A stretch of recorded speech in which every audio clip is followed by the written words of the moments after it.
So I've never heard about men getting pregnant. I've never heard about this argument. It must be some part of what you call the far left that is so minuscule that sketchy about the blue team. On the latest episode of Club Random, Bill Maher absolutely torched Jane Fonda's woke talking points, and it was pure entertainment. I, who am... No, Jane, What? It's not minuscule, and I'm sorry, you can't throw this back on us. I assume it's because you are locked into media that just never wants anyone in their audience to know anything. Fonda strutted in, confident and glowing, expecting yet another cozy echo chamber podcast where her every word would be treated like gospel. But instead, she found herself face to face with Maher, the anti-woke sniper himself, calm, sharp, and absolutely ready to shatter her polished narrative. The atmosphere crackled with tension as she realized this wasn't going to be another applause-filled monologue, but a verbal battlefield. Maher came armed with reason, precision, and just the right amount of rebellion to pierce through Hollywood delusion. This wasn't going to be a gentle chat. It was a collision of worlds, ideology versus logic, illusion versus truth. Let's dive right into the chaos, because this one's about to get explosive. Was it about a garage door? Absolutely. I'm sorry. Yeah, that is... No, you know this about California. Come No, on. I don't. Well, I'm sorry, I don't. You've never heard that California is overtaxed and overregulated? That we are a one-party state where there's sort of no checks on that sort of extreme leftism. And that, what do you think? I don't for a minute consider California a state that is extreme leftist. Not at all, not any way. Well, that shows where your politics are. There's so much to unpack here.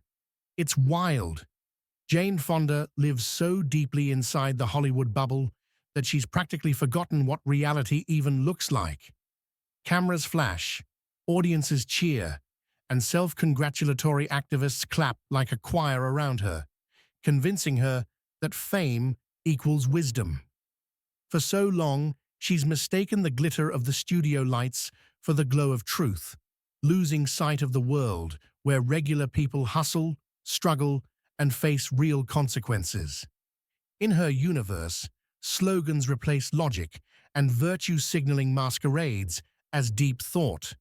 But Maher isn't fooled for a second. He's the sharp pin ready to pierce that overinflated illusion of moral superiority. He's about to drag Fonda back down to earth, where honesty still matters and reality bites hard. Buckle up, because this isn't just another talk. It's a crash course in truth versus pretense. They became the birthers, they became the Tea Party. There's about a third of this country that's very hard right. Mm-hmm. Of course they love Trump. When he left office, he had an approval rating of 34%. So he really only had those people. Mm-hmm. Why is he now like tied? Because the other part of the coalition are people who, they don't really like him that much. They just think the far left has gone so nutty on so many issues. That's what they're being told. That's what they... By people like you. Because it's true. You think the far left does nothing crazy? Oh, I'm sure they do. If you're enjoying this takedown, don't forget to hit that subscribe button. You could practically feel the air buzzing with tension as the two locked in, ready for verbal combat. That heavy silence before the first intellectual punch landed, it was electric. Then came the twist. In one breath, Jane Fonda accused Maher of claiming the far left was losing its mind, and in the next, she basically admitted they actually were. The irony was almost poetic. That's the far left playbook in action. Deny, deflect, and somehow end up proving the other side right. It's like watching political theater where hypocrisy takes center stage and doesn't even blush. Maher saw it instantly. The crowd sensed it too. And deep down, Fonda knew she'd slipped. It was one of those moments where logic quietly cornered ideology, and there was nowhere left to run. This debate wasn't just talk. It was a live masterclass in contradiction. Who is the far left? What do you mean when you say far left? I mean, I could give you a million Yeah, examples. well, give me one. Okay, the NAACP. You think Right. the NAACP is far Could I left? finish my sentence? Yes. You asked me for an example. Yeah. Travel advisory, that's like the State Department does to go to, I'm sure when you went to Vietnam, they were advising you not to. There's a war on I it. didn't talk to them. I don't have no I right. know, but a travel advisory. Yeah. Today we have them for very dangerous countries. Yeah. Don't go to North Korea. Don't go to Iran. Yeah. You know where they issued a travel advisory for black people not to go? Yeah. Florida. Every day there's stories like that that just makes people roll their eyes and go, are you people nuts? Even if they don't matter that much, I don't think one person listened to this and thought, I can't go to Florida. But they just suggest something to the average person, which I completely understand, which is, wow, do you people ever find anything that's ridiculous? Woke isn't just a mindset.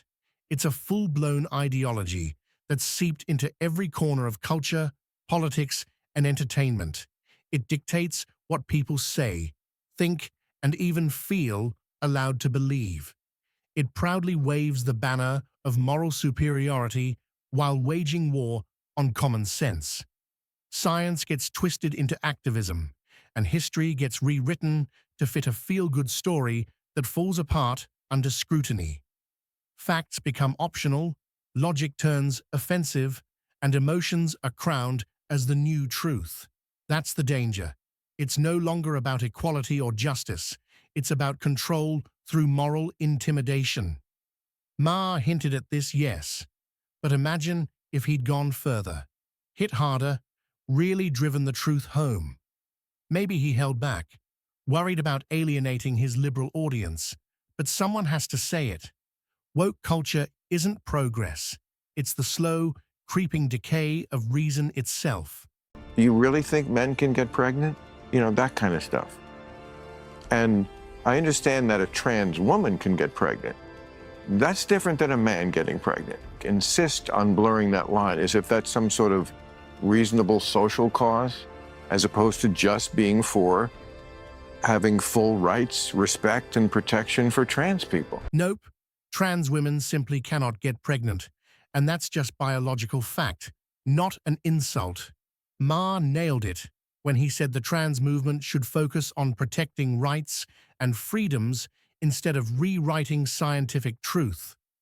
There's a massive difference between asking for respect and demanding that everyone abandon logic to bow to ideology.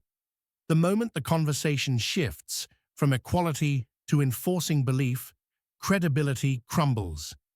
It's one thing to fight for dignity. It's another to insist men can give birth or that gender is totally detached from biology. That kind of thinking doesn't build bridges. It builds walls between people who could have been allies. True progress means standing up for personal freedom, encouraging open dialogue, and treating others with decency, not silencing anyone who disagrees. When debate is replaced by outrage and reason is labeled offensive, society loses something vital. Real equality thrives on truth, not intimidation. And Maher made that crystal clear. So I've never heard about men getting pregnant. I've never heard about this argument. It must be some part of what you call the far left that is so minuscule that I, who am... No, Jane. What? It's not minuscule, and I'm sorry, you can't throw this back on us. I assume it's because you are locked into media that just never wants anyone in their audience to know anything sketchy about the blue team. And that's where the hammer finally came down. Jane Fonda tried to pivot faster than a politician caught lying on camera. 1 second she was defending the far left with fiery conviction, and the next she pretended she'd never even heard the argument that a man can get pregnant. Really, Jane? That claim has been shouted from every woke stage, campus, and social media feed for years. You can't just erase it when it's convenient. Then, realizing she'd cornered herself, She scrambled for an escape route, insisting that the woke left only makes up a tiny slice of the Democratic Party. But Maher didn't buy that for a second. He fired back with precision, reminding her that these aren't fringe beliefs anymore. They've gone mainstream. That single moment peeled back the curtain on everything. The denial, the spin, and the desperate attempt to rewrite reality right there on live TV. It was brutal, revealing, and impossible to unsee. Well, And that's I That- mean, I don't know. I read two papers, and maybe I don't. I should watch Fox News. no, I guess. I don't watch that. That's too far. But you don't have to. I mean, I'm not going to torture myself. And just like that, the conversation fizzled out, with Jane Fonda visibly cornered and running out of moves. Her confidence cracked, and in a half-joking, half-defeated tone, she admitted she wished she had watched more Fox News.